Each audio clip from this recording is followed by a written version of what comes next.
सत श्री अकाल न्यूज़ 18 पंजाब हरियाणा हिमाचल तुसीं देख रहे हो। गौरव शुक्ला मैं हां तुहाडे नाल हाज़र हां खबरां दा प्राइम टाइम लैके। प्राइम टाइम दे विच अज असीं गल किसानां दी अंदोलन दी ते किसानां ते केंद्र दे विचाले जो गल बात खड़ी हुई है उस दी करांगे ते इस पेशकश दे विच अज साडे नाल खास मेहमान ने जिन्हां दे नाल गलबात करके असीं मामले नूं समझण दी कोशिश करांगे डूंघाई दे नाल कि इस समय किस स्टेज दे उत्ते पूरी गलबात है या रुकी हुई क्यों है। एक चेहरा पंजाब दा हुशियारपुर तो एमपी सोम प्रकाश जी जो इस समय साडे नाल ने ये वो चेहरा है जिन्हां ने जो गलबात हुई है 11 दौर की जो गलबात हुई है केंद्र अते किसानां दे विचाले उस दे विच अहम भूमिका निभाई। सोम प्रकाश जी हर मुलाकात दे विच नजर आउंदे सी। पंजाब दे जिहड़े किसान आगू पहुंचे सी उन्हां दे नाल गलबात करन दी गल होवे या फिर केंद्र दे जिहड़े उन्हां दे साथी मंत्री ने उन्हां दे नाल गलबात करन दी गल होवे दोवें तरहां दे विचाले एक अहम कड़ी दा एक ब्रिज दा काम करदे होए नजर आए सी। खैर गलबात सिरे नहीं लग सकी ते अंदोलन तो समाप्त नहीं होया जो अजे भी चल रहा है। अज इस दे उत्ते ही गलबात करांगे क्योंकि मॉनसून इजलास आउण जा रहा है। मॉनसून इजलास नूं लैके किसान जथेबंदियां ने बहुत सारे ऐलान किए हुए ने। तो सब तो पहला स्वागत करते हैं साडे नाल मेहमान जिहड़े जुड़ रहे हैं अज सोम प्रकाश जी केंद्रीय राज्य मंत्री ने। सर बहुत बहुत स्वागत है न्यूज़ 18 पंजाब दे उत्ते तुहाडा। बहुत मेहरबानी जी धन्यवाद।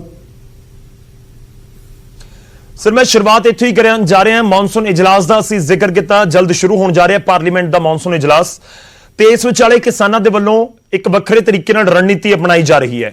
बीजेपी के विरोधियों के लिए हिदायतां ने जिहड़ियां सियासी पार्टियां ने ते जत्थे उत्थे लैके जाण दा विरोध प्रदर्शन का भी ऐलान किया गया है। मैं इत्थों ही शुरुआत कर रहे हैं कि बीजेपी तुसीं इसनूं किवें देख रहे हो इस ऐलान नूं? देखो किसानों वालों जो 3 कानूनों बारे एजुकेशन की जा रही है काफ़ी लंबे समय तो एजुकेशन चल रही है और हम क्योंकि सैशन शुरू हो रहा है पार्लीमेंट का ये बारे भी उन्होंने कुछ ऐलान किए ने। सरकार वालों बड़ी गंभीरता 11 बार गलबात की गई है किसान यूनियन के नाल और कोशिश की कि उन्होंने जो मंगां ने सारियां मन्नियां जान। बदकिस्मती है कि गल सिरे नहीं चढ़ सकी। सरकार ने सिंसीयरली कोशिश की कि एजुकेशन लंबी ना हो किसान जो साडे अन्नदाता ने वो अपने घरों में जान उन्होंने आमदन बढ़े और उनका भला हो इसलिए हर यत्न किया। 11 बार लगातार लंबी गलबात करनी कई घंटे बैठ के गलबात करनी सरकार की सीरियसनेस है इस बारे काफ़ी गल की है लेकिन ये सिरे नहीं कर सकी। ये बहुत की गल है जी। पर तुसी पार्लीमेंट के इजलास के दौरान जो प्रदर्शन का ऐलान किया गया जिवें मैं पहला भी जिक्र किया कि 200 किसानों का जत्था पैदल मार्च करेगा पार्लीमेंट के वल तो लगता है कि यह सही कदम है। दिल्ली के एक बार फिर तो एंट्री 26 जनवरी जो कुछ है सबनों चेते है तो लगता है कि किसान जिस तरीके नाल इस समय डिसीजन लै रहे ने ते सरकार उस दे उपर भी नजर रख रही है। देखो ये डेमोक्रेसी है, डेमोक्रेसी से प्रोटेस्ट करना लोगों का हर का अधिकार है लेकिन प्रोटेस्ट की कोई सीमा भी है। हर का हक है और वो सीमा में चला के करने का कोई किसी भी इतराज नहीं हो सकता। परंतु चाहिए तो ये है किसान जथेबंदियों ने भी इस गल में जिन्नी जल्दी निबेड़ सके निबेड़ना चाहिए। जब बहुत सारिया उम्मीदें जिहड़ियां उन्होंने कही सी जिहड़ियां मीटिंग में दिखाई सी वो सारियां मन लिया गई सी। चाहे SDM की कोर्ट से अपील कर दी गल हो मंडियों के अंदर तो मंडियों के बाहर जो मंडियां बनिया तो टैक्स की बराबरता की गल हो मिनिमम सपोर्ट टैक्स की गल हो बिजली के बिलों की गल हो ये सारियां मन लिया गया सी और लिखती तौर पर उन्हें कहा गया सी और इन्होंने सलाह करके भी किया गया सी। बदकिस्मती ये है कि वो गल सिरे नहीं चढ़ सकी।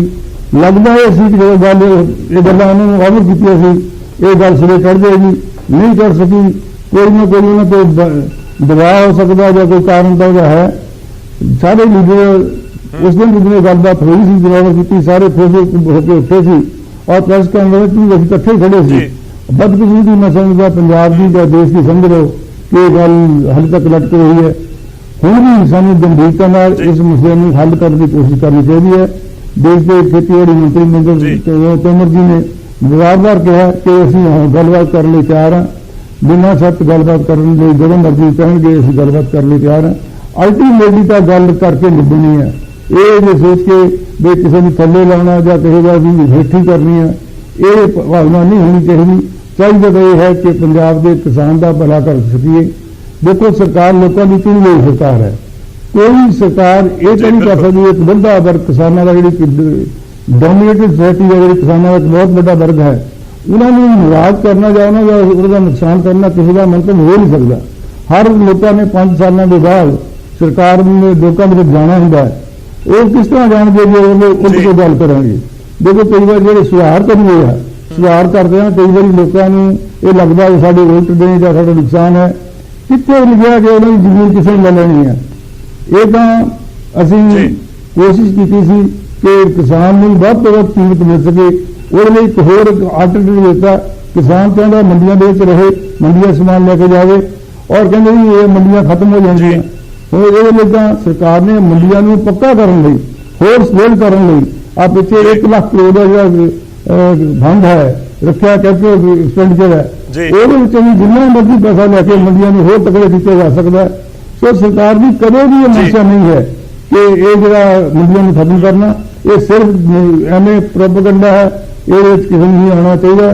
ਕਿਸਾਨ ਵੀਰ ਜਿਹੜੇ ਲੀਡਰ ਨੇ ਸਾਰੇ ਮੇਰੇ ਤੋਂ, ਮੈਂ ਪੰਜਾਬ ਤੋਂ ਹਾਂ, ਪੰਜਾਬ ਦੇ ਲੋਕਾਂ ਦਾ ਨੁਮਾਇੰਦਾ ਵੀ ਹੈ, ਪੰਜਾਬ ਦੀ ਗੱਲ ਕਰਨੀ ਵੀ ਮੇਰਾ ਫਰਜ਼ ਹੈ, ਔਰ ਮੈਂ ਹਰ ਗੱਲ ਇਹਨਾਂ ਨਾਲ ਵੀ ਗੱਲ ਕਰਦਾ ਰਿਹਾ, ਕਿਸਾਨ ਲੀਡਰ ਨਾਲ ਵੀ ਕਰਦਾ ਰਿਹਾ, ਸਰਕਾਰ ਨਾਲ ਵੀ ਕਰਦਾ ਰਿਹਾ। ਔਰ ਮੇਰੀ ਤਾਂ ਫਿਰ ਇਹੀ ਅਪੀਲ ਹੈ ਕਿ ਆਓ ਰਲ ਕੇ ਬੈਠੀਏ ਔਰ ਕਿਸੇ न ਕਿਸੇ ਤਰ੍ਹਾਂ ਇਸ ਗੱਲ ਨੂੰ ਨਿਪਟਾਈਏ ਔਰ ਕਿਸਾਨ ਦਾ ਨੁਕਸਾਨ ਨਾ ਹੋਵੇ, ਇਹ ਸਰਕਾਰ ਇੰਸ਼ੋਰ ਕਰੇਗੀ। ਜੀ ਜੀ ਨਹੀਂ ਸੋਮ ਪ੍ਰਕਾਸ਼ ਜੀ, ਗੱਲਬਾਤ ਦਾ ਬਾਰ-ਬਾਰ ਜ਼ਿਕਰ ਕਰ ਰਹੇ ਹੋ, ਮੈਂ ਗੱਲਬਾਤ ਵਾਲੇ ਪੁਆਇੰਟ ਦੇ ਉੱਤੇ ਆਵਾਂ ਤਾਂ ਗੱਲ ਖੜੀ ਕਿੱਥੇ ਹੈ ਇਸ ਸਮੇਂ? ਕਿਉਂ ਅੱਗੇ ਨਹੀਂ ਵੱਧ ਰਹੀ?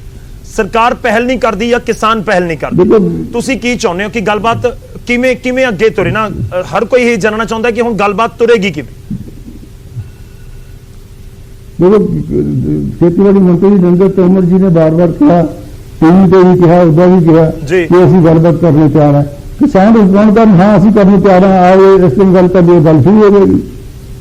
आप लोग गल की मुकनी है, ऐसा बंदा अगर जिन्ना मरी लटकाई नहीं जाएगी वो गल नहीं जी। नहीं किसानों के तो बयान आउंदे ने सर कि असं दसो कदों आइए गलबात करन। ਉਹ ਕਹਿੰਦੇ ਨੇ ਕਿ ਜਿਵੇਂ ਤੁਸੀਂ ਪਹਿਲਾਂ ਸਾਨੂੰ ਸੱਦਾ ਭੇਜਿਆ ਉਸ ਤਰੀਕੇ ਨਾਲ ਸੱਦਾ ਭੇਜ ਦਿਓ, ਉਸ ਤਾਂ ਜ਼ਰੂਰ ਆਵਾਂਗੇ। ਇਹ ਵੀ ਸਰ ਇੱਕ ਪੁਆਇੰਟ ਤਾਂ ਹੈ ਨਾ ਕਿ ਕਿਸਾਨਾਂ ਨੇ ਹੁਣ ਤੱਕ ਡਿਨਾਈ ਨਹੀਂ ਕੀਤਾ ਇੱਕ ਵਾਰ ਵੀ ਗੱਲਬਾਤ ਕਰਨ ਤੋਂ। ਦੇਖੋ ਮੈਂ ਕਿ ਤੁਸੀਂ ਕੋਈ ਇਨਵੀਟੇਸ਼ਨ ਭੇਜਿਆ ਗੱਲਬਾਤ ਦਾ? ਦੇਖੋ ਸਾਨੂੰ ਕੋਈ ਸਮੱਸਿਆ ਨਹੀਂ ਹੈ, ਕਿਸਾਨ ਸਿੰਸੀਅਰਲੀ ਇੱਕ ਵਾਰੀ ਇਹ ਕਹਿਣ ਵੀ ਅਸੀਂ ਗੱਲਬਾਤ ਕਰਨੀ ਹੈ ਔਰ ਜੋ ਚਿੱਠੀ ਲਿਖਦੇ ਆ ਗੱਲਬਾਤ ਕਰਨ ਦੇ ਵਿੱਚ ਸ਼ੁਰੂ ਤੋਂ ਕਰਦੇ ਕਿ ਬਹੁਤ ਮਾੜੀ ਸਰਕਾਰ ਹੈ, ਤੁਸੀਂ ਬਹੁਤ ਮਾੜੇ ਹੋ, ਕਿਸਾਨਾਂ ਦੇ ਬੜੇ ਉਲਟ ਹੋ, ਫਿਰ ਵੀ ਅਸੀਂ ਤੁਹਾਡੇ ਨਾਲ ਗੱਲਬਾਤ ਕਰਨੀ ਹੈ। ਦੇਖੋ ਕਈ ਵਾਰੀ ਜਿਹੜੀ ਗੱਲ ਕਰੀ ਦੀ ਹੈ ਨਾ, ਇੱਕ ਮਾਹੌਲ ਬਣਾਈਦਾ, ਮਾਹੌਲ ਦੀ ਉਸਾਰੀ ਕਰਨੀ ਜ਼ਰੂਰੀ ਹੈ। ਜੇ ਮੈਂ ਸਰਕਾਰ ਤੋਂ ਕੁਝ ਲੈਣਾ ਜਾਂ ਸਰਕਾਰ ਨਾਲ ਗੱਲ ਕਰਨੀ ਹੈ ਤਾਂ ਉਹਦੇ ਵਿੱਚ ਨਿਮਰਤਾ ਵੀ ਹੋਣੀ ਚਾਹੀਦੀ ਹੈ। ਗੱਲਬਾਤ ਦਾ ਲੱਗੇ ਹੋਏ ਅਸੀਂ ਗੱਲਬਾਤ ਸਿੰਸੀਅਰਲੀ ਕਰਨੀ ਚਾਹੁੰਦੇ ਹਾਂ, ਇਹ ਨਹੀਂ ਲੋਕਾਂ ਨੂੰ ਦਿਖਾਉਣ ਲਈ ਗੱਲ ਕਰਨੀ। ਆਪਾਂ ਚਿੱਠੀ ਲਿਖ ਰਹੇ ਹਾਂ, ਮੈਂ ਸਮਝਦਾ ਕਿਸਾਨ ਲੀਡਰ ਸਾਰੇ ਮੇਰੇ ਸੱਜਣ ਵੀ ਨੇ, ਬਹੁਤ ਸਾਰੇ ਮੇਰੇ ਜਾਣਨ ਵਾਲੇ ਨੇ ਜੋ ਬਹੁਤ ਪੁਰਾਣੇ ਮੈਨੂੰ ਮਿਲਦਾ ਵੀ ਰਿਹਾ। ਔਰ ਚਾਹੀਦਾ ਤਾਂ ਹੈ ਲੋਕ ਹਿੱਤ ਵਿੱਚ, ਪੰਜਾਬ ਦੇ ਹਿੱਤ ਵਿੱਚ ਜਿਸ ਢੰਗ ਨਾਲ ਹੁਣ ਘਟਨਾਵਾਂ ਹੋ ਰਹੀਆਂ, ਇਹ ਕਿਸਾਨ ਦੇ ਤੋਂ ਬਾਹਰ ਜਾ ਕੇ ਵੀ ਗੱਲ ਹੋ ਸਕਦੀ ਹੈ। ਰਾਜਪੁਰੇ ਦੀ ਘਟਨਾ ਹੋਈ ਹੈ ਜਿਸ ਢੰਗ ਨਾਲ ਸਵੇਰੇ ਰਾਤ ਨੂੰ ਅੰਦਰ ਬੰਦ ਕਰ ਲਿਆ, ਸਵੇਰੇ 4 ਵਜੇ ਤੋਂ 4:30 ਵਜੇ ਹਾਈ ਕੋਰਟ ਦੇ ਹੁਕਮਾਂ ਨਾਲ ਜੋ ਬਾਹਰ ਕੱਢ ਰਹੇ ਆ। ਆਪ ਕਿਸ ਪਾਸੇ ਨੂੰ ਜਾ ਰਹੇ ਆ? ਗੱਡੀ ਪ੍ਰਧਾਨ ਦੀ ਘੇਰ ਕੇ ਤੋੜ ਦਿੱਤੀ ਜਾਂਦੀ ਹੈ, ਆਪਾਂ ਕਿਸ ਪਾਸੇ ਨੂੰ ਜਾ ਰਹੇ ਆ? MLA ਉਹ ਤੋਂ ਚੁਣਿਆ ਹੋਇਆ ਨੁਮਾਇੰਦਾ ਉਹਨੂੰ ਨੰਗਾ ਕਰ ਦਿੱਤਾ ਜਾਂਦਾ, ਫਿਰ ਕਹਿੰਦੇ ਅਸੀਂ ਮੇਰੇ ਕੋਲ ਸ਼ਾਂਤ ਨਹੀਂ ਹੈ ਜੀ। ਦੇਖੋ ਇਹ ਸ਼ਾਂਤਮਈ ਨਹੀਂ ਰਹਿੰਦਾ ਜਦੋਂ ਕਈ ਗੱਲਾਂ ਆਪਣੇ ਲੀਡਰਾਂ ਦੇ ਹੱਥਾਂ ਤੋਂ ਨਿਕਲ ਜਾਂਦੀਆਂ। ਮੈਂ ਨਹੀਂ ਕਹਿੰਦਾ ਵੀ ਲੀਡਰ ਕਹਿੰਦੇ ਨੇ, ਇਹਨਾਂ ਦੇ ਬਾਹਰ ਗੱਲ ਨਿਕਲ ਜਾਂਦੀ, ਕੋਈ ਭਾਵਨਾਵਾਂ ਚ ਆ ਕੇ ਕਾਇਮ ਕੁਝ ਕਰ ਸਕਦੇ ਨੇ। ਔਰ ਜਿਹੜਾ ਨੁਕਸਾਨ ਬਹੁਤ ਦੇਸ਼ ਨੂੰ ਭੁਗਤਣਾ ਪੈਂਦਾ, ਪੰਜਾਬ ਨੂੰ ਭੁਗਤਣਾ ਪੈ ਸਕਦਾ ਹੈ। ਔਰ ਜੇ ਪੰਜਾਬ ਜਿਹੜਾ ਅੱਧਾ ਵਧੂ ਸੂਬਾ ਹੈ, ਜਿਹੜਾ ਪੰਜਾਬ ਸਾਡੇ ਦੇਸ਼ ਦੀ ਅਗਵਾਈ ਕਰਦਾ ਰਿਹਾ, ਉਹਨੂੰ ਉਸੇ ਪਾਸੇ ਰੱਖਣਾ ਚਾਹੀਦਾ, ਨਾ ਕਿ ਸਾਰੀ એનર્ਜੀ ਆਪਾਂ ਦੂਜੇ ਪਾਸੇ ਵੇਸਟ ਕਰੀਏ। ਕਿਸਾਨ ਅੰਨਦਾਤਾ ਹੈ, ਕਿਸਾਨ ਦੀ ਆਮਦਨ ਵਧੇ, ਸਰਕਾਰ ਦਾ ਯਤਨ ਹੈ। ਦੇਖੋ ਸੁਬਰਾਮਨ ਸਵਾਮੀ ਕਮੇਟੀ ਦੀ ਰਿਪੋਰਟ ਵੀ ਜੇ ਕਿਸੇ ਨੇ ਲਾਗੂ ਕੀਤਾ ਹੈ ਔਰ ਉਹ ਇਹੀ ਸਰਕਾਰ ਨੇ ਕੀਤਾ ਹੈ, ਔਰ ਕਿਸਾਨਾਂ ਦੇ ਖਾਤਿਆਂ 'ਚ ਜਿਹੜੇ ਪੈਸੇ ਪਾਏ 2-2 ਹਜ਼ਾਰ ਰੁਪਏ ਪਾਇਆ, ਉਹ ਵੀ ਇਸੇ ਸਰਕਾਰ ਨੇ ਪਾਇਆ।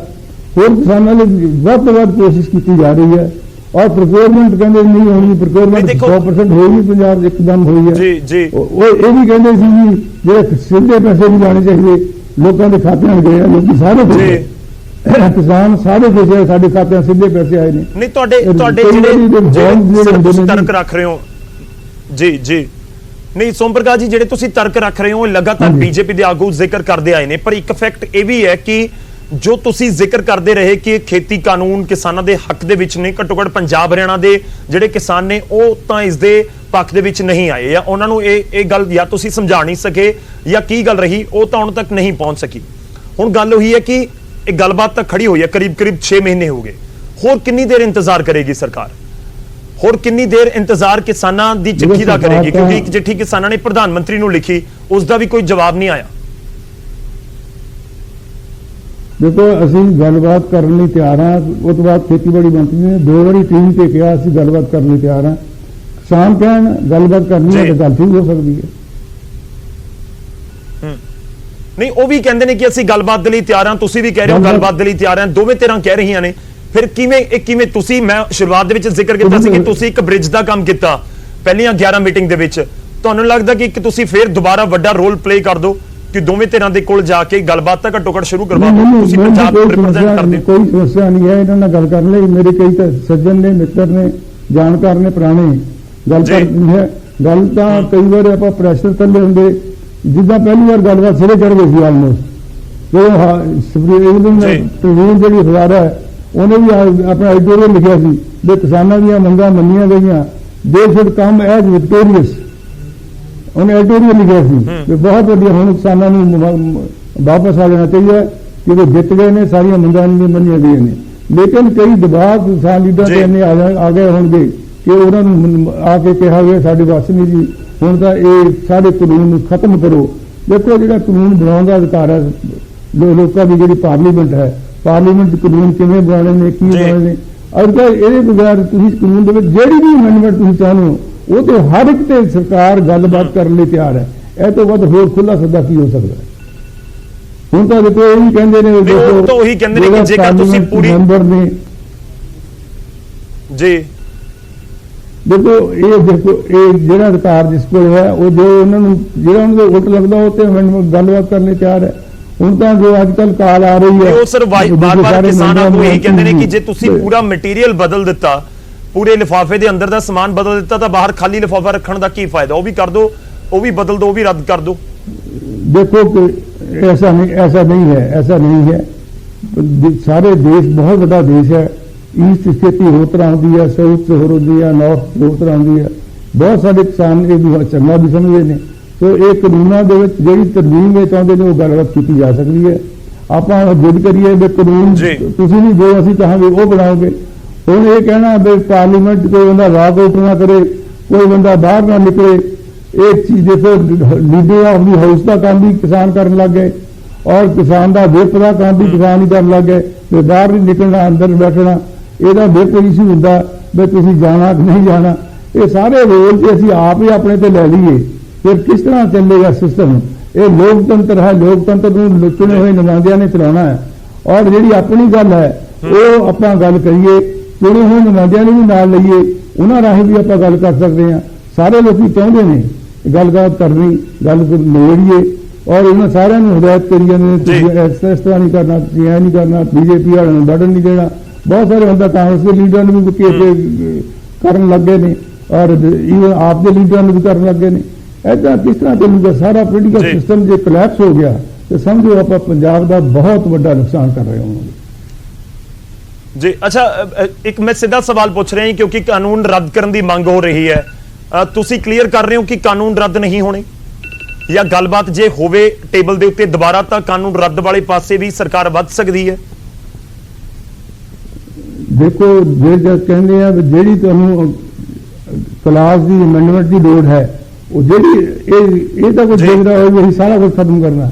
ਜਿਸ ਚੀਜ਼ ਦੀ ਅਮੈਂਡਮੈਂਟ ਦੀ ਲੋੜ ਹੈ ਉਹ ਤੇ ਸਰਕਾਰ ਗੱਲਬਾਤ ਕਰਨ ਲਈ ਤਿਆਰ ਹੈ। ਇਹ ਖੇਤੀਬਾੜੀ ਮੰਤਰੀ ਨੇ ਸਪਸ਼ਟ ਤੌਰ ਤੇ ਕਿਹਾ ਹੈ, ਸਰਕਾਰ ਦਾ ਇਹ ਸਟੈਂਡ ਹੈ। ਇਹ ਗੱਲਬਾਤ ਕੀਤੀ ਜਾ ਸਕਦੀ ਹੈ ਔਰ ਗੱਲਬਾਤ ਨਾਲ ਹੀ ਗੱਲ ਨਿਭਣੀ ਹੈ। ਇਹਨੂੰ ਬਹੁਤਾ ਲੰਬਾ ਕਰੀ ਜਾਵਾਂਗੇ ਤਾਂ ਨੁਕਸਾਨ ਪੰਜਾਬ ਦਾ ਕਰਾਂਗੇ। ਹੁਣ ਪੰਜਾਬ ਦੇ ਵਿੱਚ ਤੁਸੀਂ ਕਹਿੰਦੇ ਰਿਲਾਇੰਸ ਵਾਲੇ ਵੀ ਨਹੀਂ ਆਉਣੇ ਚਾਹੀਦੇ, ਅਵਾਨੀ ਵੀ ਨਹੀਂ ਆਉਣਾ ਚਾਹੀਦਾ, ਅਡਾਨੀ ਵੀ ਨਹੀਂ ਆਉਣਾ ਚਾਹੀਦਾ, ਟਾਟਾ भी नहीं आना चाहिए। ਅੱਜ ਤਾਂ ਯੁੱਗ ਹੈ ਇਨਵੈਸਟਮੈਂਟ ਦਾ। ਬਹੁਤ ਸਾਰੇ ਮੁੱਖ ਮੰਤਰੀ ਵੱਡੇ ਵੱਡੇ ਘਰਾਣਿਆਂ ਕੋਲ ਜਾਂਦੇ ਨੇ, ਸਾਡੇ ਇੱਥੇ ਇੰਡਸਟਰੀ ਲਾਓ, ਸਾਡੇ ਇੱਥੇ ਪ੍ਰਾਈਵੇਟ ਕ੍ਰੀਏਟ ਕਰੋ। ਜੇ ਅਸੀਂ ਆਪ ਹੀ ਭਜਾਉਣ ਲੱਗੇ ਸਾਰਿਆਂ ਨੂੰ, ਫਿਰ ਕੌਣ ਇੱਥੇ ਇਨਵੈਸਟਮੈਂਟ ਕਰਨ ਆਏਗਾ? ਪੰਜਾਬ ਦੇ ਲੋਕ ਬਾਹਰ ਨੂੰ ਭੱਜਦੇ ਨੇ, ਪੰਜਾਬ ਦਾ ਯੂਥ ਬਾਹਰ ਨੂੰ ਭੱਜ ਰਿਹਾ। ਅਸੀਂ ਹਾਲਾਤ ਐਸੇ ਤਰ੍ਹਾਂ ਦੇ ਪੈਦਾ ਕਰ ਰਹੇ ਹਾਂ ਕਿ ਪੰਜਾਬ 'ਚ ਦਾ ਵਿਕਾਸ ਰੁਕ ਜਾਵੇ, ਬਹੁਤ ਪਿੱਛੇ ਜਾਵਾਂਗੇ, ਬਹੁਤ ਵੱਡਾ ਨੁਕਸਾਨ ਪੰਜਾਬ ਦਾ ਹੋਏਗਾ। ਸਿਆਸੀ ਤੌਰ ਤੇ ਕੋਈ ਪਾਰਟੀ ਆਏਗੀ, ਕੋਈ ਪਾਰਟੀ ਚਾਹੇਗੀ, ਪਰ ਪੰਜਾਬ ਇੱਥੇ ਰਹਿਣਾ, ਦੇਸ਼ ਇੱਥੇ ਰਹਿਣਾ, ਇਹਦਾ ਨੁਕਸਾਨ ਕਰਨਾ ਸਭ ਤੋਂ ਵੱਡਾ ਪਾਪ ਮੈਂ ਸਮਝਦਾ ਕਿ ਹੋਵੇਗਾ। ਅੱਛਾ, ਤੁਸੀਂ ਕਹਿ ਰਹੇ ਸੀ ਕਿ ਗੱਲਬਾਤ ਲਗਭਗ ਬਣ ਗਈ ਸੀ, ਪੂਰੀ ਸਹਿਮਤੀ ਹੋ ਗਈ ਸੀ ਸਰਕਾਰ ਤੇ ਕਿਸਾਨਾਂ ਦੇ ਵਿਚਾਲੇ। ਤੁਹਾਨੂੰ ਲੱਗਦਾ ਕਿ ਕੁਝ ਕਿਸਾਨ ਲੀਡਰਾਂ ਕਰਕੇ ਨਹੀਂ ਹੋਇਆ, ਗੱਲਬਾਤ ਸਿਰੇ ਨਹੀਂ ਲੱਗ ਸਕੀ, ਜਾਂ ਸਾਰੇ ਲੀਡਰ ਇੱਕ ਸੁਰ ਦੇ ਵਿੱਚ ਵਿਰੋਧ ਕਰ ਗਏ ਕਿ ਨਹੀਂ, ਅਸੀਂ ਨਹੀਂ ਸਸਪੈਂਡ ਕਰਨ ਵਾਲੇ ਫਾਰਮੂਲੇ ਤੇ ਰਾਜ਼ੀ ਹੋਣਾ? ਜਿਸ ਦਿਨ ਗੱਲਬਾਤ ਹੋਈ ਸੀ, ਜਿੱਦਣ ਸਾਰੇ ਚੀਜ਼ਾਂ ਆਫਰ ਕੀਤੀਆਂ ਸੀ, ਉਸ ਦਿਨ ਤਾਂ ਇਹ ਲੱਗਦਾ ਸੀ ਕਿ 100% ਗੱਲ ਹੋ ਗਈ। ਅਗਲੇ ਦਿਨ ਜਿਹੜੀ ਨੈਕਸਟ ਮੀਟਿੰਗ ਦੇ ਵਿੱਚ ਇਸ ਗੱਲ ਨੂੰ ਫਿਨਿਸ਼ ਹੋ ਜਾਏਗਾ। ਅਸੀਂ ਵੀ ਇਹੀ ਸਟੇਟਮੈਂਟ ਟੀਵੀ ਤੇ ਦਿੱਤੀ ਸੀ ਵੀ ਅਗਰ ਪਰਸੋਂ ਜਿਹੜੀ ਮੀਟਿੰਗ ਹੋਣੀ ਆ ਉਹਦੇ ਵਿੱਚ ਸਾਰਾ ਕੁਝ ਠੀਕ ਹੋ ਜਾਏਗਾ, ਕਿਉਂਕਿ ਸਾਰੇ ਖੁਸ਼ ਹੋ ਕੇ ਉੱਠੇ ਸੀ।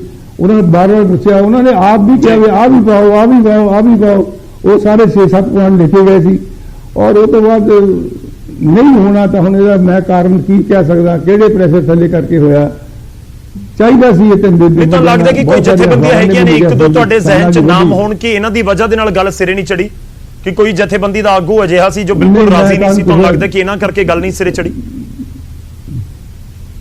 ਨਹੀਂ, ਮੈਂ ਕਿਸੇ ਦਾ ਨਾਂ ਕੀ ਲੈਣਾ, ਕਿਸਾਨ ਲੀਡਰਾਂ ਨੂੰ ਸਾਰਾ ਕੁਝ ਪਤਾ, ਇਹਨਾਂ ਤੇ ਕੋਈ ਪ੍ਰੈਸ਼ਰ ਹੋ ਸਕਦਾ, ਇਹ ਆਪ ਹੀ ਦੱਸ ਸਕਦੇ ਆ। ਪਰ ਬਦਕਿਸਮਤੀ ਹੈ ਕਿ ਇਹ ਨਹੀਂ ਸਿਰੇ ਚੜ ਸਕਿਆ। ਨਹੀਂ, ਤੁਸੀਂ ਪ੍ਰੈਸ਼ਰ ਦਾ ਸਰ ਜ਼ਿਕਰ ਕਰ ਰਹੇ ਹੋ, ਕਿਸ ਦਾ ਪ੍ਰੈਸ਼ਰ? ਤੁਹਾਨੂੰ ਕੀ ਲੱਗਦਾ ਕਿ ਕਿਸਾਨ ਆਗੂਆਂ ਦੇ ਉੱਤੇ ਪ੍ਰੈਸ਼ਰ ਕਿਸ ਦਾ? ਆਮ ਤੌਰ ਤੇ ਸਰਕਾਰਾਂ ਦਾ ਹੁੰਦਾ ਹੈ, ਸਰਕਾਰ ਤਾਂ ਤੁਹਾਡੀ ਹੈ, ਕਿਸ ਦਾ ਪ੍ਰੈਸ਼ਰ ਸੀ ਕਿਸਾਨਾਂ ਦੇ ਉੱਤੇ? ਸਰਕਾਰ ਤਾਂ ਗੱਲਬਾਤ ਕਰ ਰਹੀ ਸੀ, ਸਰਕਾਰ ਨੇ ਇਹਨਾਂ ਨਾਲ ਗੱਲਬਾਤ ਬਹੁਤ ਚੰਗੇ ਮਾਹੌਲ ਚ ਕਰਕੇ ਗੱਲਬਾਤ ਕੀਤੀ, ਔਰ ਬਾਹਰ ਆ ਕੇ ਜਦੋਂ ਅਸੀਂ ਆਫਰ ਕੀਤਾ ਸਾਰਿਆਂ ਨੇ ਕਿਹਾ ਬਹੁਤ ਚੰਗੇ ਮਾਹੌਲ ਚ ਗੱਲਬਾਤ ਹੋਈ ਹੈ, ਆਹ ਸਾਨੂੰ ਆਫਰ ਕੀਤਾ, ਔਰ ਜਿਹੜੀ ਅਗਲੀ ਮੀਟਿੰਗ 'ਚ ਅਸੀਂ ਇਹਦੇ ਬਾਰੇ ਆਪਣਾ ਰਿਐਕਸ਼ਨ ਦੇਵਾਂਗੇ। ਇਹਨਾਂ ਨਾਲ ਸਲਾਹ ਕਰਕੇ ਇਕੱਠਿਆਂ ਅਸੀਂ ਬਾਹਰ ਨਿਕਲੇ, ਇਕੱਠਿਆਂ ਪ੍ਰੈਸ ਦੇ ਕੋਲ ਖੜੇ ਹੋਏ ਆ। ਉਹ ਤੋਂ ਬਾਅਦ ਫਿਰ ਨਹੀਂ ਮੰਨ ਸਕੇ, ਆ ਕੇ ਹੀ ਕਿਹਾ ਜੀ ਸਾਡੇ ਨਹੀਂ ਜੀ ਮੰਨਦੇ ਲੋਕੀ, ਇਹਦਾ ਸਾਰਾ ਕਾਨੂੰਨ ਹੀ ਰੱਦ ਕਰੋ। ਫਿਰ ਤਾਂ ਗੱਲ ਫਿਰ ਵੀ ਗੱਲਬਾਤ ਕੀਤੀ, ਪਰ ਬਦਕਿਸਮਤੀ ਕਿ ਨਹੀਂ ਕਰ ਸਕੀ। ਕੋਈ ਪ੍ਰੈਸ਼ਰ ਤਾਂ ਹੁਣ ਮੈਂ ਕਿਹਦਾ ਨਾਂ ਲਵਾਂ? ਪ੍ਰੈਸ਼ਰ ਹੈ, ਪ੍ਰੈਸ਼ਰ ਤਾਂ ਕਿਸਾਨ ਲੀਡਰ ਹੀ ਦੱਸ ਸਕਦੇ ਨੇ। ਚੰਗੇ ਨੇ, ਬਹੁਤ ਸਾਰੇ ਚਾਹੁੰਦੇ ਵੀ ਨੇ, ਪਰ ਪਤਾ ਨਹੀਂ ਕਿਹਨਾਂ ਹਾਲਾਤਾਂ ਵਿੱਚ ਇਹ ਗੱਲ ਮੰਦਭਾਗੀ ਹੈ। ਦੇਸ਼ ਦਾ ਮੈਂ ਕਹਿੰਦਾ ਬਦਕਿਸਮਤੀ ਹੈ ਪੰਜਾਬ ਦੀ। ਪੰਜਾਬ ਵਰਗਾ ਸੂਬਾ ਜਿਹੜਾ ਬਹੁਤ ਵੱਡੀਆਂ ਮੱਲਾਂ ਮਾਰੀਆਂ, ਜਿਹਨੇ ਦੇਸ਼ ਦੀ ਆਜ਼ਾਦੀ ਵਿੱਚ ਬਹੁਤ ਵੱਡਾ ਹਿੱਸਾ ਪਾਇਆ, ਔਰ ਦੇਸ਼ ਦੀ ਸਟਰਗਲ ਵਿੱਚ ਹਮੇਸ਼ਾ ਵੱਧ ਚੜ੍ਹ ਕੇ ਹਿੱਸਾ ਲਿਆ, ਔਰ ਉਹ ਕਿਸਾਨ ਜਿਹੜਾ ਐਜ਼ ਵਿਦਵਾਨ ਦੇ ਤੌਰ ਤੇ ਵੀ, ਕਿਸਾਨ ਦੇ ਤੌਰ ਤੇ ਵੀ ਦੇਸ਼ ਦੀ ਸੇਵਾ ਕਰਦਾ, ਉਹਦਾ ਨੁਕਸਾਨ ਵੀ ਅਸੀਂ ਕਰ ਰਹੇ ਹਾਂ। ਚਾਹੀਦਾ ਹੈ, ਲੀਡਰਾਂ ਦਾ ਫਰਜ਼ ਬਣਦਾ ਹੈ ਕਿ ਸਾਰਿਆਂ ਦਾ ਕਿਸ ਤਰ੍ਹਾਂ ਭਲਾ ਹੋਵੇ, ਕਿਸ ਤਰ੍ਹਾਂ ਨੁਕਸਾਨ ਤੋਂ ਅਸੀਂ ਬਚ ਸਕੀਏ, ਇਹਦਾ ਸਾਨੂੰ ਯਤਨ ਕਰਨਾ ਚਾਹੀਦਾ ਜੀ। ਸਰ, ਮੈਂ ਇੱਕ ਹੋਰ ਸਵਾਲ ਜਾਣਨਾ ਚਾਹੁੰਦਾ ਕਿਉਂਕਿ ਬਹੁਤ ਚਰਚਾਵਾਂ ਦੇ ਵਿੱਚ ਹੈ ਕਿ ਆਫ ਦਾ ਰਿਕਾਰਡ ਗੱਲਬਾਤ ਹੋ ਰਹੀ ਹੈ ਸਰਕਾਰ ਦੇ ਨੁਮਾਇੰਦਿਆਂ ਨਾਲ ਕਿਸਾਨਾਂ ਦੀ, ਕੋਈ ਹੈ ਗੱਲਬਾਤ ਚੱਲ ਰਹੀ ਹੈ? ਦੇਖੋ, ਤੁਹਾਨੂੰ ਪਤਾ ਹੋਵੇਗਾ ਜੀ, ਜਿਹੜੀ ਆਫ ਦੀ ਰਿਕਾਰਡ ਤਾਂ ਕਈ ਲੋਕੀ ਲੱਗੇ ਰਹਿੰਦੇ ਨੇ ਜੀ, ਕਈ ਲੋਕੀ ਕਰ ਕੋਸ਼ਿਸ਼ ਕਰਦੇ ਨੇ, ਜਿੱਦਾਂ ਦਾ ਮਨ ਹੁੰਦਾ ਉਹ ਉਧਰ ਵੀ ਗੱਲ ਕਰਦੇ ਨੇ, ਸਰਕਾਰ ਕੋਲ ਵੀ ਆਉਂਦੇ ਹੋਣਗੇ ਜੀ, ਪਰ ਬਹੁਤ ਕੋਈ ਸੀਰੀਅਸ ਗੱਲ ਇੱਦਾਂ ਚੱਲ ਰਹੀ ਹੋਵੇ ਮੇਰੀ ਜਾਣਕਾਰੀ ਚ ਤਾਂ ਨਹੀਂ ਹੈ ਜੀ। ਤੁਹਾਡੀ ਪੰਜਾਬ ਦੇ ਕਿਸਾਨ ਆਗੂਆਂ ਦੇ ਨਾਲ ਕੋਈ ਗੱਲਬਾਤ ਹੋਈ ਹੋਵੇ ਪਿਛਲੇ 2 4 5 10 ਦਿਨਾਂ ਦੇ ਵਿੱਚ, 15 ਦਿਨਾਂ ਦੇ ਵਿੱਚ, ਖਾਸ ਤੌਰ ਤੇ ਬਲਬੀਰ ਸਿੰਘ ਰਾਜੇਵਾਲ ਹੋਰਾਂ ਦੇ ਨਾਲ, ਡਾਕਟਰ ਦਰਸ਼ਨਪਾਲ ਦੇ ਨਾਲ, ਜਾਂ ਹੋਰ ਜਿਹੜੇ ਕਿਸਾਨ ਆਗੂ ਇਸ ਸਮੇਂ ਪੰਜਾਬ ਦੇ ਇਸ ਪੂਰੇ ਅੰਦੋਲਨ ਨੂੰ ਲੀਡ ਕਰ ਰਹੇ ਨੇ? ਨਹੀਂ, ਇਸ ਤਰ੍ਹਾਂ ਕੋਈ ਸਿੱਧੀ ਤੌਰ ਤੇ ਕੋਈ ਗੱਲ ਨਹੀਂ ਹੋਈ। ਕਦੇ ਕੋਈ ਗੱਲ ਹੋਈ ਹੋਵੇ ਤਾਂ ਕਿਸੇ ਦਾ ਹਾਲ ਚਾਲ ਪੁੱਛਣ ਲਈ, ਜਾਂ ਕਿਸੇ ਦਾ, ਮੈਂ ਪਿੱਛੇ ਬਣਾ ਰਿਹਾ ਸੀ, ਦਾਖਲ ਰਿਹਾ ਸੀ, ਮੈਨੂੰ ਟੈਲੀਫੋਨ ਵੀ ਇਹਨਾਂ ਦੇ ਆਏ ਸੀ, ਹਾਲ ਚਾਲ ਪੁੱਛਦੇ ਰਹੇ ਨੇ। ਤੇ ਅਦਰਵਾਈਜ਼ ਵੀ ਕੋਈ ਸਾਡੀ ਕੋਈ ਦੁਸ਼ਮਣੀ ਥੋੜਾ ਕੋਈ ਹੋਰ ਕਿਸੇ ਮਸਲੇ ਤੇ ਕੋਈ ਗੱਲਬਾਤ ਹੋਈ ਨਾ, ਇਸ ਮਸਲੇ ਤੇ ਕਿਸਾਨਾਂ ਵਾਲੇ ਮਸਲੇ ਤੇ ਕੋਈ ਗੰਭੀਰ ਗੱਲਬਾਤ ਨਹੀਂ ਹੋਈ ਹੈ। ਤੇ ਅਦਰਵਾਈਜ਼ ਤਾਂ ਕੋਈ ਬੜੇ ਮੇਰੇ ਹਲਕੇ ਤੋਂ ਨੇ ਕਈ 2-3 ਲੀਡਰ ਗੱਲਬਾਤ ਬੈਠਦੇ ਨੇ, ਉਹਨਾਂ ਨਾਲ ਗੱਲਬਾਤ ਕਰਨਾ ਤਾਂ ਮੇਰਾ ਕੋਈ ਹੁੰਦੀ ਹੋ ਵੀ ਸਕਦੀ ਹੈ, ਹੁੰਦੀ ਵੀ ਰਹਿੰਦੀ ਹੈ। ਤੇ ਜਿੱਦੋਂ ਕੋਈ ਗੱਲਬਾਤ ਤਾਂ ਇਹ ਵੱਡੇ ਲੈਵਲ ਤੇ ਬੈਠ ਕੇ ਗੱਲਬਾਤ ਹੋਣੀ ਹੈ। ਮੈਂ ਕੋਈ ਸਿੱਧੀ ਤੌਰ ਤੇ ਕੋਈ ਹੱਲ ਨਹੀਂ ਕਰ ਸਕਦਾ, ਮੈਂ ਤਾਂ ਸਾਧਨ ਬਣ ਸਕਦਾ मैं दिलों चाहना कि पंजाब ਦੇ ਵਿੱਚ जिस तरह के हालात पैदा हो रहे हैं मेरा मन भी दुखी होता है, आत्मा भी दुखी होती है, क्योंकि पंजाब वर्गा सूबा ਜਿਹੜੇ देश ਲਈ बहुत कुछ किया वो बहुत पिछे जाए, वो चिंता का विषय है। ये जिवें वोटां किहनूं पाउणीआं, वोटां ते भी हार जाना या हरा देना, ये छोटियां गल्लां ने। असीं आप सूबे की गल करिए, विकास की गल करिए, किसानां दे भले की गल करिए। ਤੁਸੀਂ ਵੋਟਾਂ ਦਾ ਜ਼ਿਕਰ ਕਰ ਦਿੱਤਾ, ਮੇਰਾ ਅਗਲਾ ਸਵਾਲ ਉਸ ਦੇ ਨਾਲ ਹੀ ਜੁੜਿਆ ਸੀ। ਜੀ ਤੁਹਾਨੂੰ ਲੱਗਦਾ ਹੈ ਬੀਜੇਪੀ ਨੂੰ ਸਿਆਸੀ ਤੌਰ ਤੇ ਨੁਕਸਾਨ ਹੋਇਆ ਹੈ? ਪੰਜਾਬ ਦੇ ਵਿੱਚ ਬਹੁਤ ਵੱਡਾ ਡੈਂਟ ਲੱਗਿਆ ਹੈ ਇਸ ਅੰਦੋਲਨ ਦੀ ਵਜ੍ਹਾ ਦੇ ਨਾਲ ਜਾਂ ਇਸ ਪੂਰੇ ਰੇਡਕੇ ਦੀ ਵਜ੍ਹਾ ਨਾਲ? ਤੁਹਾਡੇ ਆਪਣੇ ਲੀਡਰ ਬਹੁਤ ਸਾਰੇ ਬਿਆਨ ਦੇ ਗਏ, ਉਹਨਾਂ ਦੇ ਵਿੱਚ ਅਨਿਲ ਜੋਸ਼ੀ ਦਾ ਵੀ ਨਾਮ ਹੈ। ਪਾਰਟੀ ਨੇ ਬੇਸ਼ੱਕ 6 ਸਾਲ ਦੇ ਲਈ ਉਹਨਾਂ ਨੂੰ ਪਾਰਟੀ ਤੋਂ ਕੱਢ ਦਿੱਤਾ ਹੋਵੇ, ਪਰ ਉਹ ਜ਼ਿਕਰ ਤਾਂ ਕਰ ਗਏ ਕਿ ਦੇਖੋ ਬਹੁਤ ਨੁਕਸਾਨ ਹੋ ਗਿਆ, ਤੁਸੀਂ ਵੋਟਾਂ 'ਚ ਨਹੀਂ ਜਾ ਸਕਦੇ। ਉਹ ਆਪਣੀ ਪਾਰਟੀ ਦੇ ਲੀਡਰਾਂ ਨੂੰ ਕਹਿੰਦੇ ਨਜ਼ਰ ਆਏ ਸੀ। नहीं कोई ऐसी नहीं गल है। देखो बीजेपी बहुत वड्डी पार्टी है और वड्डी पार्टी जे कोई बंदा डिसेंट भी हो सकता है, और जो जोशी की गल करते हैं वो पार्टी तो बाहर गए ने, वैसे माड़ी गल हो रही है, चंगे लीडर सी, पर जो गलत कोई गल साडी गल हो तो उन्होंने पार्टी के फोरम से उठानी चाहिए है। और नुकसान की गल मैं नहीं समझदा, इलैक्शन हले 7-8 6-7 महीने पे ने, ये बड़ा कुछ होना, और पार्टी जोर नाल इलैक्शन लड़ेगी और देखोगे कि परफॉर्मेंस इस नालों बहुत वधिया होएगी, बहुत अच्छी होएगी। सर मैं एक वापस गलबात वाले इशू के उत्ते आवां, क्योंकि तुसी खुद ये सारियां चीज़ां नूं बहुत बारीकी नाल मॉनीटर कर रहे हो, देख रहे हो। हुण गलबात या फिर इस पूरे मसले का हल किवें देखदे हो कि किवें होवे हल? क्योंकि दोवें पासे डेडलॉक, और डेडलॉक भी 6 महीने वाला हो चुका है। 22 तरीक ਨੂੰ 6 ਮਹੀਨੇ ਹੋ ਜਾਣੇ ਜਦੋਂ ਗੱਲਬਾਤ ਨਹੀਂ ਹੋਈ ਸੀ। ਹੁਣ ਕਿਵੇਂ ਮੁੱਕੇ ਗੱਲ? ਹਰ ਕੋਈ ਚਾਹੁੰਦਾ ਨਾ ਕਿ ਗੱਲ ਤਾਂ ਖਤਮ ਕਰੋ ਨਾ, ਜੋ ਵੀ ਹੁੰਦਾ ਜਿਵੇਂ ਵੀ ਹੁੰਦਾ ਕਰੋ ਗੱਲ ਖਤਮ।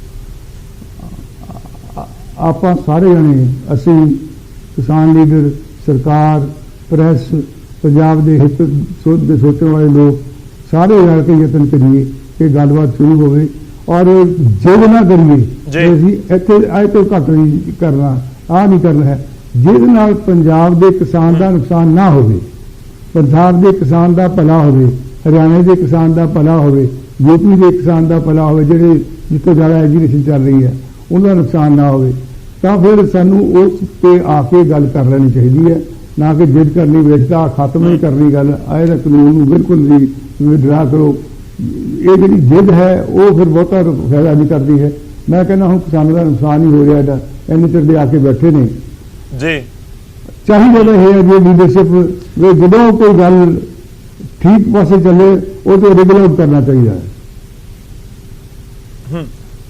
मतलब ਤੁਸੀਂ ਕਲੀਅਰ ਕਰ ਰਹੇ ਹੋ ਕਿ ਜੇ ਕਾਨੂੰਨ ਰੱਦ ਕਰਨ ਵਾਲੀ ਲਾਈਨ ਦੇ ਉੱਤੇ ਕਿਸਾਨ ਰਹਿੰਦੇ ਨੇ ਫਿਰ ਗੱਲਬਾਤ ਮੁਸ਼ਕਿਲ ਹੈ। ਇਹ ਤਾਂ ਖੇਤੀਬਾੜੀ ਮੰਤਰੀ ਨੇ ਇਹੀ ਵਾਰ-ਵਾਰ ਕਿਹਾ ਹੈ ਅਸੀਂ ਕਾਨੂੰਨ ਰੱਦ ਨਹੀਂ ਕਰਨੇ ਹੈ, ਔਰ ਕਿਸੇ ਵੀ ਹੋਰ ਤੁਸੀਂ ਕਲਾਸ ਬਾਰੇ ਕਿਸੇ ਕੋਈ ਗੱਲ ਕਰਨੀ ਹੈ ਅਸੀਂ ਕਰਨ ਨੂੰ ਤਿਆਰ ਹੈ, ਅਸੀਂ ਅਮੈਂਡਮੈਂਟ ਕਰਨ ਨੂੰ ਤਿਆਰ ਹੈ, ਤੁਹਾਡੇ ਨਾਲ ਬੈਠ ਕੇ ਗੱਲ। ਔਰ ਦੇਖੋ ਇਹ ਤੋਂ ਪਹਿਲਾਂ ਵੀ ਜਦੋਂ ਇਹ ਕਿਹਾ ਕਿ ਅਸੀਂ 1.5 ਸਾਲ ਲਈ ਕਾਨੂੰਨ ਨੂੰ ਸਸਪੈਂਡ ਕੀਤਾ, ਹਾਈ ਕੋਰਟ ਨੇ, ਸੁਪਰੀਮ ਕੋਰਟ ਨੇ ਵੀ ਕਹਿ ਦਿੱਤਾ, ਨਾਲ ਇਹ ਆਫਰ ਕੀਤੀ ਵੀ ਅੱਗੇ ਲਈ ਕਾਨੂੰਨ ਜਿਹੜਾ ਅਸੀਂ ਬਣਾਵਾਂਗੇ ਉਹ ਤੁਹਾਡੇ ਨਾਲ ਸਲਾਹ ਕਰਕੇ ਤੁਹਾਡੀ ਸੈਟੀਸਫੈਕਸ਼ਨ ਮੁਤਾਬਕ ਬਣਾਵਾਂਗੇ। ਫਿਰ ਇਹ ਤੋਂ ਵੱਡਾ ਹੋਰ ਕੀ ਆਫਰ ਹੋ ਸਕਦੀ ਹੈ ਵੀ ਤੁਸੀਂ ਵਿੱਚ ਬੈਠੋਗੇ, ਤੁਹਾਡੀ ਬੋਲੀ ਨਾਲ ਜੋ ਕਾਨੂੰਨ ਤੁਸੀਂ ਕਹਾਂਗੇ ਉਹ ਬਣਾਵਾਂਗੇ। फिर बहुत वड्डी गल तो ऑफर तो हो चुकी थी सारी, इन्होंने कोई कानून इन तो बाहर नहीं बनना सी, लेकिन जिद जी है नहीं जी असं आ करना ये करना। 26 जनवरी से जो कुछ होया वो बहुत वधिया नहीं होया, और किसान लीडर भी आप कहते हैं सानू ढाह लगी है। हूँ भी राजेवाल साहब का बयान आ रहा है कि वड्डी संस्था सानू बाहरों कह रही है जी पार्लीमेंट जावांगे, किरपाना लैके जावांगे, उन्हें उन्होंने निंदा की, बहुत चंगी गल है। पर कई इस तरह के लोग भारी पै जाते हैं और वो एजुकेशन खराब करते हैं जी। मैं एक आखिरी सवाल सर तुहाडे तो जानना चाहना, क्योंकि तुसी हर चीज़ का जिक्र तो कर दिता। एक तो पंजाब बीजेपी के सामने चुनौती है, दो चीज़ां इनफैक्ट 2022 ਦੀਆਂ विधान सभा चोणां दे लई बीजेपी कोल हुण की प्लान है? देखो 2022 चोणां अज की डेट 117 लड़नियां बीजेपी ने, पूरी ताकत लड़ांगे, पूरे जोर से लड़ांगे और ठीक रिजल्ट आएंगे, ये सानू आस है। क्योंकि बहुत बड़ा वर्ग जिहड़ा ये समझदा है ਕਿ ਇਹ ਐਜੀਟੇਸ਼ਨ ਨੂੰ ਕਿਸਾਨ ਲੀਡਰਾਂ ਨੂੰ ਹੁਣ ਖਤਮ ਕਰਨਾ ਚਾਹੀਦਾ ਹੈ। ਜਿਸ ਢੰਗ ਨਾਲ ਇਹ ਲੋਕਾਂ ਨੂੰ ਘੇਰਨਾ ਸ਼ੁਰੂ ਕੀਤਾ ਹੈ, ਜਿਸ ਢੰਗ ਨਾਲ ਲੋਕਾਂ ਨੂੰ ਨਜ਼ਰਬੰਦ ਕਰਨਾ ਸ਼ੁਰੂ ਕੀਤਾ ਹੈ, ਜਿਸ ਢੰਗ ਨਾਲ ਲੋਕਾਂ ਦੀਆਂ ਗੱਡੀਆਂ ਤੋੜਨੀਆਂ ਸ਼ੁਰੂ ਕੀਤੀਆਂ, ਜਿਸ ਤਰ੍ਹਾਂ MLA ਵਰਗੇ ਨੂੰ ਨੰਗਾ ਕਰਨਾ ਸ਼ੁਰੂ ਕੀਤਾ ਹੈ, ਇਹਦਾ ਕੋਈ ਬਹੁਤ ਵਧੀਆ ਨਹੀਂ ਲੋਕਾਂ 'ਚ ਜਾ ਰਿਹਾ। ਇੱਕ ਬਹੁਤ ਵੱਡਾ ਵਰਗ ਇਹਨੂੰ ਸੋਚਦਾ ਹੈ ਕਿ ਇਹ ਚੰਗੀ ਗੱਲ ਨਹੀਂ ਹੈ। ਜਿੱਥੇ ਅਸੀਂ ਕਿਸਾਨਾਂ ਦੀਆਂ ਮੰਗਾਂ ਦੀ ਗੱਲ ਕਰਦੇ ਹਾਂ, ਜਿੱਥੇ ਅਸੀਂ ਆਪਣੇ ਹੱਕਾਂ ਦੀ ਗੱਲ ਕਰਦੇ ਹਾਂ, ਆਪਣੇ ਫਰਜ਼ਾਂ ਦੀ ਗੱਲ ਵੀ ਕਰੀਏ, ਆਪਾਂ ਜਿੱਥੇ ਆਪਣੇ ਫਰਜ਼ ਦੇ ਮੁਤਾਬਕ ਕਹਿਣਾ ਜੀ ਅਸੀਂ ਤਾਂ ਬਹੁਤ ਸ਼ਾਂਤਮਈ ਹਾਂ, ਅਸੀਂ ਕਿਸੇ ਕਰਕੇ ਨੰਗਾ ਕਰ ਦਿੱਤਾ, ਕਿਸੇ ਨੂੰ ਇੱਕ 4 ਵਜੇ ਤੱਕ ਕਿਸੇ ਨੂੰ ਘਰ 'ਚ ਬੰਦ ਕਰਤਾ, ਹਾਈ ਕੋਰਟ ਵੀ ਵਿੱਚ ਇੰਟਰਫੀਅਰ ਕਰਨਾ ਪਵੇ, ਤਾਂ ਫਿਰ ਇਹ ਕਿਹੜੀ ਸ਼ਾਂਤੀ ਦੀ ਗੱਲ ਤੇ ਕਿਹੜੀ ਸ਼ਾਂਤਮਈ ਗੱਲ ਨਹੀਂ ਸਰ? ਕਿਸ ਦੀ ਜਵਾਬਦੇਹੀ ਸਮਝਦੇ ਹੋ ਤੁਸੀਂ ਕਿ ਜੇ ਇਸ ਤਰੀਕੇ ਦੀ ਤੁਹਾਨੂੰ ਲੱਗਦਾ ਕਿ ਚਾਹੇ ਉਹ ਰਾਜਪੁਰੇ ਵਾਲੀ ਘਟਨਾ ਹੋਵੇ ਜਾਂ ਮਲੋਟ ਵਾਲੀ ਘਟਨਾ ਹੋਵੇ ਕਿ ਉਸ ਦੇ ਨਾਲ ਪੰਜਾਬ ਦੇ ਸ਼ਾਂਤੀ ਨੂੰ, ਅਮਨ ਸ਼ਾਂਤੀ ਨੂੰ ਕੋਈ ਦਿੱਕਤ ਹੋ ਸਕਦੀ ਹੈ? ਜੇ ਅਜਿਹੀ ਕੋਈ ਸਥਿਤੀ ਬਣਦੀ ਹੈ ਫਿਰ ਜਵਾਬਦੇਹੀ ਕਿਸ ਦੀ ਹੋਈ? ਕਿਉਂਕਿ ਇਹ ਕਿਹਾ ਜਾਂਦਾ ਕਿ ਤਾੜੀ ਤਾਂ ਦੋਵੇਂ ਹੱਥਾਂ ਨਾਲ ਵੱਜਦੀ ਹੈ ਕਿ ਜੇ ਕਿਸਾਨ ਇੱਕ ਪਾਸੇ ਤੇ ਦੂਜੇ ਪਾਸੇ ਬੀਜੇਪੀ ਵੀ ਹੈ। ਦੇ ਤਾੜੀ ਕਾਹਦੀ ਵਜੀ ਆ? ਕਿਸੇ ਦੇ ਘਰ ਬੈਠ ਕੇ ਆਪਾਂ ਮੀਟਿੰਗ ਕਰਦੇ ਆ, ਉਹਨੂੰ ਜਾ ਕੇ ਘੇਰ ਲੈਣਾ, 4 ਵਜੇ ਤੱਕ ਨਿਕਲ ਨਹੀਂ ਦੇਣਾ, MLA ਜਾ ਰਿਹਾ ਉਹਨੂੰ ਘੇਰ ਕੇ ਉਹਦੇ ਕੱਪੜੇ ਭਰ ਕੇ ਨੰਗਾ ਕਰ ਦੇਣਾ। ਇਹ ਦੋਨੋਂ ਹੱਥਾਂ ਨਾਲ ਤਾੜੀ ਵੱਜਦੀ ਤਾਂ ਨਹੀਂ ਗੱਲ ਹੈ, ਦੋ ਹੱਥਾਂ ਨਾਲ ਤਾੜੀ ਨਹੀਂ ਹੈ। ਦੇਖੋ ਆਪਾਂ ਨੂੰ ਗੱਲ ਉਹ ਕਰਨੀ ਚਾਹੀਦੀ ਹੈ ਜਿਹੜੀ ਠੀਕ ਹੋਵੇ। ਲੋਕਤੰਤਰ ਹੈ, ਇਹ ਵਿੱਚ ਹੱਕ ਹੈ ਸਾਰਿਆਂ ਨੂੰ ਆਪਣੀ ਐਜੂਕੇਸ਼ਨ ਕਰਨ ਦਾ, ਪਰ ਕੱਪੜੇ ਪਾੜਨ ਦਾ ਹੱਕ ਤੇ ਬੇਇੱਜ਼ਤ ਕਰਨ ਦਾ ਹੱਕ, ਅੰਦਰ ਬੰਦ ਕਰਨ ਦਾ ਹੱਕ ਕਿਹਨੇ ਦਿੱਤਾ ਕਿਸੇ ਨੂੰ? ਜੇ ਅੱਜ ਤੁਹਾਡੇ ਕੋਲ ਅਧਿਕਾਰ ਹੈ ਤਾਂ ਤੁਹਾਡਾ ਫਰਜ਼ ਵੀ ਹੈਗਾ ਤੁਹਾਡੇ ਨਾਲ ਹੀ। ਇਸ ਕਰਕੇ ਜੀ ਤੁਹਾਨੂੰ ਲੱਗਦਾ ਮੌਜੂਦਾ ਸਥਿਤੀ ਦੇ ਨਾਲ ਪੰਜਾਬ ਦੀ ਅਮਨ ਸ਼ਾਂਤੀ ਨੂੰ ਕੋਈ ਦਿੱਕਤ ਹੋ ਸਕਦੀ ਹੈ, ਕੋਈ ਖਤਰਾ ਹੋ ਸਕਦਾ? ਦੇਖੋ ਜੇ ਇਸ ਤਰ੍ਹਾਂ ਚੱਲਿਆ ਤਾਂ ਬਹੁਤ ਚੰਗੀ ਸਥਿਤੀ ਤਾਂ ਨਹੀਂ ਹੋ ਰਹੀ, ਚੰਗਾ ਮਾੜਾ ਨੁਕਸਾਨ ਹੀ ਹੋਏਗਾ। ਗਲਤ ਐਲੀਮੈਂਟ ਵਿੱਚ ਆ ਜਾਂਦੇ ਨੇ। ਹੁਣ ਰਾਜੇਵਾਲ ਸਾਹਿਬ ਨੇ ਤਾਂ ਕਦੇ ਨਹੀਂ ਮੰਨਿਆ ਵੀ ਅਸੀਂ ਉਹਨਾਂ ਨੂੰ ਭੇਜਿਆ ਜੀ 26 ਜਨਵਰੀ ਤੇ, ਕੋਈ ਲੋਕੀ ਗਏ ਨੇ ਜਾ ਕੇ ਉੱਥੇ ਹੁਜੜਬਾਜ਼ੀ ਕੀਤੀ ਹੈ। ਇਸ ਤਰ੍ਹਾਂ ਦਾ ਜਿਹੜਾ ਨੁਕਸਾਨ ਕਰਨ ਵਾਲੇ ਲੋਕ ਵਿੱਚ ਆਉਣਗੇ, ਫਿਰ ਉਹ ਤੋਂ ਕਹਿਣਗੇ ਜੀ ਸਾਡੇ ਤਾਂ ਵਸਨੀਕ ਬਾਹਰੋਂ ਬੰਦੇ ਆ ਗਏ। ਇਹ ਜਿਹੜਾ ਨੁਕਸਾਨ ਤਾਂ ਹੌਲੀ ਹੌਲੀ ਵਿਗੜ ਜਾਂਦਾ ਹੈ। ਔਰ ਮੀਡੀਆ ਦੀ ਜ਼ਿੰਮੇਵਾਰੀ ਹੈ, ਸਰਕਾਰ ਦੀ ਜ਼ਿੰਮੇਵਾਰੀ ਵੀ ਹੈ, ਜਿਹੜੀ ਮੌਕੇ ਦੀ ਸਰਕਾਰ ਪੰਜਾਬ 'ਚ ਬੈਠੀ ਹੈ ਉਹਦੀ ਜ਼ਿੰਮੇਵਾਰੀ ਬਣਦੀ ਹੈ ਲੋਕਾਂ ਦੀ ਜਾਨ ਮਾਲ ਦੀ ਰੱਖਿਆ ਕਰਨ, ਪ੍ਰੋਟੈਕਸ਼ਨ ਦੇਣ ਉਹਨਾਂ ਨੂੰ। ਇਹ ਕੀ ਸਾਹਮਣੇ ਪੁਲਿਸ ਵੀ ਪਹੁੰਚ ਜਾਂਦੀ ਹੈ ਔਰ ਜੋ ਮਰਜ਼ੀ 10 ਬੰਦੇ 50 ਬੰਦੇ ਇਕੱਠੇ ਹੁੰਦੇ ਨੇ, 100 ਪੁਲਿਸ ਵਾਲਾ ਹੁੰਦਾ, ਪਰ ਫਿਰ ਵੀ ਉਹ ਜਿਹੜੀ ਬੇਇੱਜ਼ਤੀ ਵੀ ਕਰਦੇ ਆ, ਕੱਪੜੇ ਵੀ ਪਾ ਦਿੰਦੇ ਆ। ਰਾਜਪੁਰੇ ਤੁਹਾਡੇ ਸਾਹਮਣੇ ਕਿੰਨੀ ਪੁਲਿਸ ਲੱਗੀ ਸੀ, DIG ਉੱਥੇ ਸੀ, SP ਉੱਥੇ ਸੀ, ਲੇਕਿਨ ਫਿਰ ਵੀ ਉਹਨਾਂ ਦਾ ਕਿੰਨਾ ਬੁਰੀ ਤਰ੍ਹਾਂ ਦੀ ਇਨਸਲਟ ਕੀਤੀ, ਹਿਊਮਿਲੇਟ ਕੀਤਾ। ਇਹ ਬਹੁਤ ਹੀ ਦੇਰ ਚੱਲ ਨਹੀਂ ਸਕਦਾ। ਇਹਨਾਂ ਨੇ ਤਾਂ ਆਪਾਂ ਨੂੰ ਸਾਰਿਆਂ ਨੂੰ ਆਪਣੇ ਫਰਜ਼ ਦੀ ਪਾਲਣਾ ਕਰਨੀ ਚਾਹੀਦੀ ਹੈ ਔਰ ਜਿਹੜੀ ਗੱਲਬਾਤ ਹੈ ਉਹਨੂੰ ਸਿਰੇ ਚੜਾ ਕੇ ਇਹਦੇ ਵਿੱਚੋਂ ਨਿਕਲਣਾ ਚਾਹੀਦਾ। ਔਰ ਕਿਸਾਨ ਦਾ ਭਲਾ ਕਰਤਾ ਇਸ ਵਿੱਚ ਹੀ ਹੈ, ਨਾ ਕਿ ਆਪਾਂ ਲੰਬੇ ਸਮੇਂ 'ਚ ਸਾਰਿਆਂ ਨੂੰ ਇਸ ਐਜੂਕੇਸ਼ਨ ਜਾ ਕੇ ਰੱਖੀਏ, ਪੰਜਾਬ ਦੇ ਹਿੱਤਾਂ ਦੀ ਰਾਖੀ ਨਾ ਕਰ ਸਕੀਏ। ਪੰਜਾਬ ਦੇ ਬਹੁਤ ਵੱਡਾ ਸੰਤਾਪ ਪਹਿਲਾਂ ਹੀ ਚੱਲਿਆ ਔਰ ਹੋਰ ਸੰਤਾਪ ਦੇ ਵਿੱਚ ਅਸੀਂ ਹੋਰ ਬਲਦੀ ਪੱਟੀ 'ਚ ਇਹਨੂੰ ਲੈ ਜਾਈਏ ਤਾਂ ਫਿਰ ਹਾਲਾਤ ਕੀ ਹੋਣਗੇ। ਦੂਜੇ ਸੂਬੇ ਬਹੁਤ ਤਰੱਕੀ ਕਰ ਰਹੇ ਨੇ, ਬਹੁਤ ਵੱਡੀ ਇਨਵੈਸਟਮੈਂਟ ਉੱਤੇ ਹੋ ਰਹੀ ਹੈ ਔਰ ਪੰਜਾਬ ਤੋਂ ਆਪਾਂ ਇਨਵੈਸਟਮੈਂਟ ਨੂੰ ਧੱਕਾ ਲਾ ਰਹੇ ਹਾਂ। ਇਹ ਇੱਥੇ ਕੋਈ ਵੜਨ ਨਹੀਂ ਦੇਣਾ, ਅਸੀਂ ਆਉਣ ਨਹੀਂ ਦੇਣਾ, ਤੇ ਫਿਰ ਪੰਜਾਬ ਪਿਛੜੇਗਾ, ਬਹੁਤ ਪਿੱਛੇ ਜਾਏਗਾ ਔਰ ਨੁਕਸਾਨ ਹੋਏਗਾ। ਸਰ ਮੇਰਾ ਇੱਕ ਆਖਰੀ ਸਵਾਲ, 26 ਜਨਵਰੀ ਨੂੰ ਜੋ ਕੁਝ ਹੋਇਆ ਦੇਸ਼ ਦੁਨੀਆ ਨੇ ਦੇਖਿਆ, ਹੁਣ 15 ਅਗਸਤ ਆ ਰਹੀ ਹੈ। 15 ਅਗਸਤ ਤੁਹਾਡੇ ਜ਼ਿਹਨ 'ਚ ਵੀ ਹੈ, ਕਿਸਾਨਾਂ ਦੇ ਜ਼ਿਹਨ 'ਚ, ਸਭ ਦੇ ਜ਼ਿਹਨ ਦੇ ਵਿੱਚ ਹੈਗੀ ਹੈ। ਉਮੀਦ ਕਰੀਏ ਕਿ 1 ਮਹੀਨਾ ਹੈ 15 ਅਗਸਤ ਨੂੰ, ਉਸ ਤੋਂ ਪਹਿਲਾਂ ਕੋਈ ਹੱਲ ਨਿਕਲ ਆਏਗਾ। 15 ਅਗਸਤ ਨੂੰ ਕੋਈ ਸਥਿਤੀ 26 ਜਨਵਰੀ ਵਰਗੀ ਨਾ ਹੋਵੇ, ਇਸ ਕਰਕੇ ਇਸ ਤੋਂ ਪਹਿਲਾਂ ਹੀ ਸੌਟ ਆਊਟ ਕਰ ਲਿਆ ਜਾਵੇ ਮਸਲਾ। ਦੇਖੋ ਮੈਂ ਤਾਂ ਇਹ ਆਸ ਕਰਦਾ, ਹਮੇਸ਼ਾ ਆਸਮਾਨ ਹੋਣਾ ਚਾਹੀਦਾ ਹੈ। ਕਿਸਾਨ ਲੀਡਰ ਬੜੇ ਚੰਗੇ ਨੇ, ਸੂਝਵਾਨ ਵੀ ਨੇ, ਗੱਲਬਾਤ ਵਧੀਆ ਕਰਦੇ ਨੇ। ਮੈਂ ਨਹੀਂ ਸਮਝਦਾ ਕਿ 26 ਜਨਵਰੀ ਵਰਗੀ ਜਿਹੜੀ ਕੋਈ ਐਜੂਕੇਸ਼ਨ ਉਹ ਨਿਕਲ ਗਈ, ਕਿਉਂਕਿ ਇਹਦੇ ਵੱਸ ਤੋਂ ਬਾਹਰ ਹੋ ਗਈ ਸੀ। ਇਹ ਸਮਝਦੇ ਨੇ, ਕਹਿੰਦੇ ਨੇ ਸਾਡੇ ਵੱਸ ਤੋਂ ਬਾਹਰ ਹੋਈ ਹੈ। ਬਹੁਤ ਸਾਰੇ ਲੋਕ ਜਿਹੜੇ ਉੱਧਰ ਗਏ ਨੇ, ਸਾਡੇ ਕਹਿਣ ਤੇ ਨਹੀਂ ਗਏ, ਆਪਣੇ ਆਪ ਉੱਧਰ ਗਏ ਨੇ। ਉਹਨਾਂ ਤੋਂ ਇਹਨਾਂ ਨੇ ਨਾਤਾ ਵੀ ਤੋੜਿਆ, ਉਹਨਾਂ ਨੂੰ ਵੱਖਰੇ ਵੀ ਕੀਤਾ। ਮੈਂ ਨਹੀਂ ਸਮਝਦਾ ਕਿ 15 ਅਗਸਤ ਤੇ ਕੋਈ ਇਹੋ ਜਿਹੀ ਗੱਲ ਕਰਨਗੇ, ਕਿਉਂਕਿ ਇਹਦੇ ਨਾਲ ਇਹਨਾਂ ਦੀ ਬਦਨਾਮੀ ਵੀ ਹੋਏਗੀ, ਪੰਜਾਬ ਦੀ ਬਦਨਾਮੀ ਵੀ ਹੋਏਗੀ। ਪੰਜਾਬ ਦੇ ਲੋਕਾਂ ਨੂੰ ਜਿਹੜੇ ਲੋਕ ਇੱਕ ਰਕਸ਼ਕ ਸਮਝਦੇ ਨੇ ਦੇਸ਼ ਵਾਲੇ, ਤਾਂ ਉਹਨਾਂ ਦਾ ਇੱਕ ਐਸਾ ਇਮੇਜ ਵਿਗਾੜਨ 'ਚ ਹਿੱਸਾ ਨਾ ਪਾਉਣ ਔਰ ਦੇਸ਼ ਦਾ ਨੁਕਸਾਨ ਨਾ ਕਰਨ। ਮੈਂ ਸਮਝਦਾ, ਆਸਵੰਦ ਹੈ तो ऐसी कोई भी देश नहीं करनगे जी। जमहूरी ढंग नाल डेमोक्रेटिक ढंग नाल जो करना करन और जिंदा बहुत लंबा समय हो गया हुण बहुत अत हो चुकी है इस एजुकेशन ਨੂੰ खत्म करने ਲਈ दिलों कोशिश करिए क्योंकि ਅਸੀਂ पंजाब ਨੂੰ बचाਉਣਾ देश ਨੂੰ बचाਉਣਾ। ਚਲੋ ਸ਼ੁਕਰੀਆ ਸਰ, ਬਹੁਤ ਬਹੁਤ ਧੰਨਵਾਦ ਸਾਡੇ ਨਾਲ ਜੁੜਨ ਦੇ ਲਈ, ਇਸ ਪੂਰੀ ਗੱਲਬਾਤ ਦੇ ਲਈ। ਕੋਸ਼ਿਸ਼ ਅਸੀਂ ਇਹੀ ਕਰ ਰਹੇ ਹਾਂ ਕਿ ਦੋਵੇਂ ਧਿਰਾਂ ਦੀ ਗੱਲਬਾਤ ਸੁਣੀ ਜਾਵੇ, ਇੱਕ ਦੂਜੇ ਤੱਕ ਪਹੁੰਚਾਈ ਜਾਵੇ, ਖਾਸ ਤੌਰ ਤੇ ਤੁਹਾਡੇ ਤੱਕ, ਸਰਕਾਰ ਤੱਕ, ਕਿ ਕਿਸਾਨ ਇਸ ਸਮੇਂ ਕੀ ਕਹਿ ਰਹੇ ਨੇ, ਕੀ ਚਾਹੁੰਦੇ ਨੇ। ਪਰ ਕੇਂਦਰੀ ਮੰਤਰੀ ਸੋਮ ਪ੍ਰਕਾਸ਼ ਨਿਊਜ਼ 18 ਦੇ ਨਾਲ ਗੱਲਬਾਤ ਦੇ ਵਿੱਚ ਇੱਕ ਵਾਰ ਫਿਰ ਦੁਹਰਾ ਗਏ ਕਿ ਗੱਲਬਾਤ ਨੂੰ ਕੇਂਦਰ ਦੀ ਸਰਕਾਰ ਤਿਆਰ ਹੈ ਕਿ ਕਿਸਾਨ ਜਦੋਂ ਮਰਜ਼ੀ ਚਾਹਣ ਗੱਲਬਾਤ ਕਰ ਸਕਦੇ ਨੇ, ਪਰ ਗੱਲਬਾਤ ਕਿਵੇਂ ਸ਼ੁਰੂ ਹੋਵੇਗੀ ਇੱਕ ਵੱਡਾ ਸਵਾਲ ਹੈ। ਨਾਲ ਹੀ ਉਹਨਾਂ ਨੇ ਜ਼ਿਕਰ ਇਹ ਵੀ ਕਰ ਦਿੱਤਾ ਕਿ ਕਾਨੂੰਨ ਦੇ ਵਿੱਚ ਅਮੈਂਡਮੈਂਟ ਯਾਨੀ ਕਿ ਸੋਧਾਂ ਦੇ ਲਈ ਤਾਂ ਤਿਆਰ ਹੈ ਸਰਕਾਰ, ਪਰ ਕਾਨੂੰਨ ਰੱਦ ਹੋਣ ਵਾਲੇ ਪਾਸੇ ਫਿਲਹਾਲ ਨਹੀਂ ਵੱਧਦੀ ਨਜ਼ਰ ਆ ਰਹੀ। ਖੈਰ ਕਦੋਂ ਗੱਲਬਾਤ ਸ਼ੁਰੂ ਹੋਏਗੀ ਉਸ ਦੇ ਉੱਤੇ ਸਭ ਦੀ ਨਜ਼ਰ ਹੈ, ਪਰ ਉਮੀਦ ਕਰਦੇ ਹਾਂ ਕਿ ਜਲਦੀ ਇਸ ਪੂਰੇ ਰੇੜਕੇ ਦਾ ਹੱਲ ਜ਼ਰੂਰ ਨਿਕਲੇ।